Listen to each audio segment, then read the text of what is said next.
ये बात तब की है जब मैं 28 साल का था। मैं अमेरिका के एक शहर लॉस वेगास के एक बड़े होटल में एज अ सिक्योरिटी गार्ड का काम करता था। मुझे वहाँ सैलरी भी बहुत अच्छी मिलती थी, लेकिन इस होटल की सबसे बुरी बात जो थी वो था इसका शेड्यूल टाइम और कर्मचारी। उन दिनों शिफ्ट को कवर करने के लिए कर्मचारियों की कमी से होटल को बहुत परेशानी हो रही थी। इसलिए मेरी ड्यूटी सुबह शाम या रात भर किसी भी टाइम होती थी, जिससे पूरे हफ्ते भर कभी कभी हमारा सोना भी मुश्किल हो जाता था। लेकिन मुझे पैसों की बहुत ज़रूरत थी, इसलिए मुझे इससे कोई फर्क नहीं पड़ा। खैर, एक देर रात मैं शाम की शिफ्ट में काम कर रहा था, जहां मैं फ्रंट डेस्क पर बैठ अपने 2 कोवर्कर्स के साथ बात कर रहा था। उस वक्त रात के करीब 12 बज रहे थे और मेरी शिफ्ट 11 बजे खत्म हो गई थी, इसलिए हम बस टाइम पास कर रहे थे। हम तीनों बातें कर रहे थे, तभी डेस्क पर पड़े हुए फोन की घंटी बजी। मैंने नंबर चेक किया। किसी ने होटल के एक रूम से कॉल किया था, इसलिए मैंने कॉल उठाया और पूछा कि मैं उनकी क्या मदद कर सकता हूँ। तभी एक आदमी ने कहा कि हॉलवे के एक रूम में कुछ अजीब आवाज़ें आ रही है, इसलिए वो बहुत चिंतित है।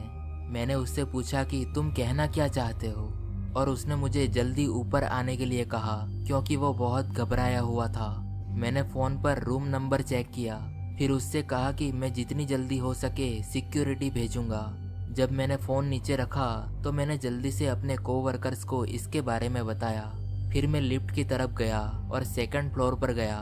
मैं हॉलवे से चलते हुए जा रहा था। वहाँ एक अजीब सा सन्नाटा था।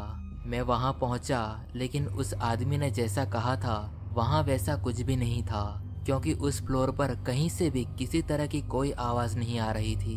मुझे ये लगा था कि जिस आदमी का कॉल आया था वो दरवाजे पर खड़े मेरा इंतजार कर रहा होगा, लेकिन उसका दरवाज़ा तो बंद था। मैंने ज़ोर से दरवाज़ा खटखटाया और कहा कि मैं होटल सिक्योरिटी से हूँ।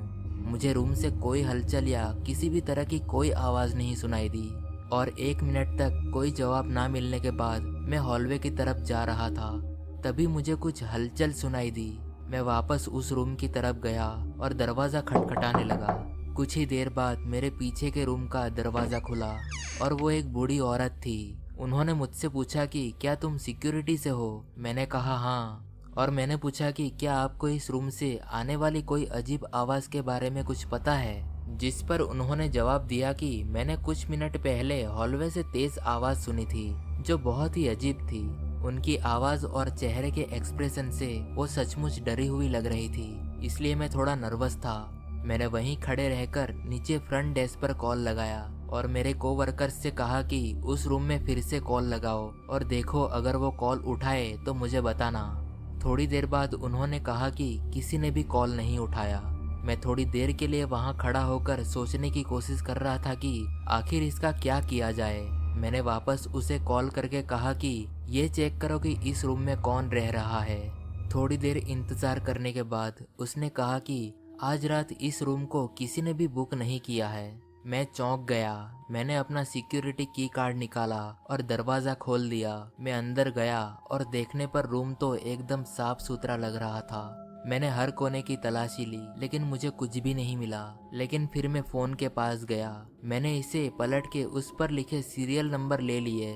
फिर मैं वापस अपनी लॉबी में आ गया, जहां मेरी डेस्क थी, और मैंने उस रूम से किए गए कॉल की डिटेल्स निकालने के लिए सिक्योरिटी रिकॉर्ड की जांच की। उस कमरे से किसी द्वारा फ्रंट डेस्क पर कॉल करने का रिकॉर्ड तो ज़रूर था, जिसका मैंने लगभग 15 मिनट पहले जवाब दिया था।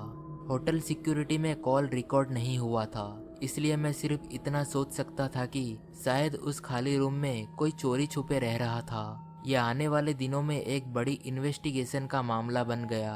अगली सुबह उसी फ्लोर पर एक कमरे में रहने वाले मेहमानों ने परिवार के एक सदस्य के लापता होने की खबर दी, जो अपने अलग रूम में रह रहा था। सिक्योरिटी फुटेज में सभी एंट्रेंसेस और एग्जिट्स ध्यान से देखे गए और ये पता चला कि जो व्यक्ति लापता है उसे आखिरी बार मुझे कॉल आने से कुछ घंटे पहले होटल से अकेले निकलते हुए देखा गया था। यह अभी भी क्लियर नहीं है कि ये दोनों घटनाएं आपस में जुड़ी हुई थी या नहीं, लेकिन ये एक बहुत ही अजीब सिचुएशन थी। मुझे नहीं पता कि वो कौन था और वो रूम में कैसे घुसा। मेरा मानना है कि जिस कारण से उन्होंने कॉल किया था वो किसी को जबरदस्ती किडनैप करने से संबंधित था। रहस्यमयी कॉल करने वाले उस इंसान की कभी पहचान नहीं हो पाई और उस लापता व्यक्ति का अभी तक कोई पता नहीं चल पाया है।